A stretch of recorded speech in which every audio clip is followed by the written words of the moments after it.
তো hello' guys, আজি মই আপোনালোকক দেখুৱাম এইখন এয়াৰ ফিল্টাৰ হয় আৰু এইটো গ্লেমাৰ আপোনাৰ হেৰি নৰ্মেল গ্লেমাৰ হয়, এইটো আমি নৰ্মেল বুলি কওঁ। তো আমি এই এয়াৰ ফিল্টাৰখন লগাম, দেখিছেনে এইটো অৱস্থা কেনেকুৱা হৈ আছে।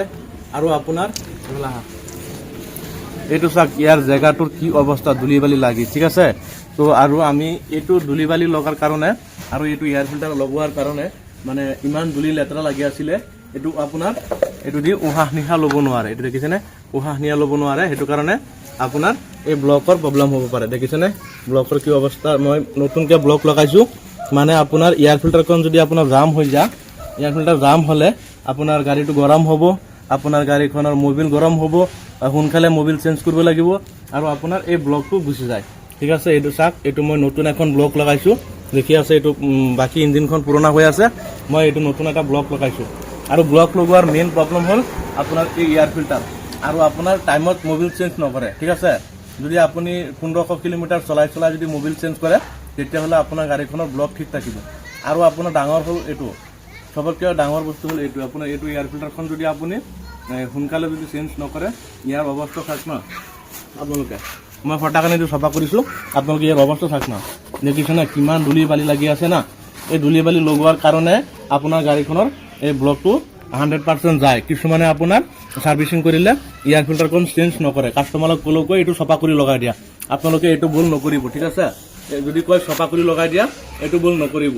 গোটেই গাড়ীখনৰ অৱস্থা চাওকচোন আপুনি, দেখিছেনে গোটেই গাড়ীখনৰ অৱস্থা কেনেকুৱা ধূলি বালি লেতেৰা। মানে গাড়ী চলালে এনেকৈ চলাব নালাগে, ঠিক আছে নে। এইটো অৱস্থা কেনেকুৱা হৈ আছে, আৰু এইটো গিয়াৰ বক্সৰ অৱস্থা চাওক না আপুনি, কিমান লেতেৰা হৈ আছে। ইঞ্জিনখন চাওক না, জিন্দগীত চাগে আপোনাৰ এই এয়াৰ ফিল্টাৰখন চেঞ্জ কৰা নাই, ঠিক আছে। তো মই এইটো নতুন লগাই দিছোঁ, আৰু আপোনাৰ এই ব্লকটো নতুন লগাইছোঁ। এইটো দেখিছেনে ব্লকটো, এই ব্লকটো নতুন লগাইছোঁ। গাড়ীখন ষ্টাৰ্ট দিম, আপোনালোকক ষ্টাৰ্ট দি পেলাই আপোনালোকক ভিডিঅ'টো মই দেখুৱাম, ঠিক আছে গাইজ। তো গাইজ ইয়াৰ চাওক, মই এয়াৰ ফিল্টাৰখন লগাই আছোঁ। আপোনালোকে গাড়ীখন যিকোনো গাড়ী নহওক না, আপোনাৰ বাইকৰ যিকোনো হওক নহওক, আপোনালোকে চবতকৈ আগত মানে আপোনাৰ এয়াৰ ফিল্টাৰখন চাফা কৰি আপোনালোকে এয়াৰ ফিল্টাৰখন লগাব, ঠিক আছে। এই এয়াৰ ফিল্টাৰখনে আপোনাৰ কি কাম কৰে, আপোনাৰ উশাহ নিশাহ লয়। যেতিয়া গাড়ীখন গৰম হৈ যাব, 100% আপোনালোকৰ গাড়ীৰ ব্লক গুচি যাব, ঠিক আছে গাইজ। তো মই এয়াৰ ফিল্টাৰখন লগাই দিছোঁ, আপোনালোকে চাওক এয়াৰ ফিল্টাৰখন লগাইছোঁ। চাওক এইখন কভাৰটো মই লগাই দি আছোঁ, এইটো চাওক লাগি গ'ল। আৰু আপোনালোকে ভালকৈ এই গাড়ীখন ছাৰ্ভিচিং কৰি ল'ব দেই।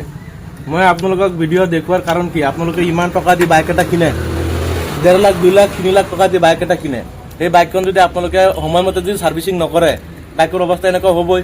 বাবে আপোনালোকে নতুন এখন বাইক কিনি পেলাই ছাৰ্ভিচিং কৰিব নালাগে, এনেই আপোনালোকৰ পেট্ৰল ভৰালে আৰু মবিল ভৰালে গাড়ীখন চলিব, তেনেকুৱা নহয় গাইজ।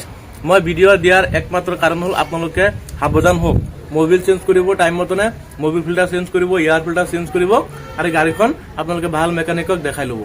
যদি পাৰে মোৰ ভিডিঅ'ত আপোনালোকে কমেণ্ট দিব, আমি আপোনালোকৰ ভিডিঅ' কমেণ্টত আপোনালোকক মই কৈ দিম কেনেকৈ কি কৰিব লাগে বাইকখনৰ মেৰামতি। তো আপোনালোকে লাইক শ্বেয়াৰ কৰিব আৰু ইউটিউবত চালে ছাবস্ক্ৰাইব কৰি দিব।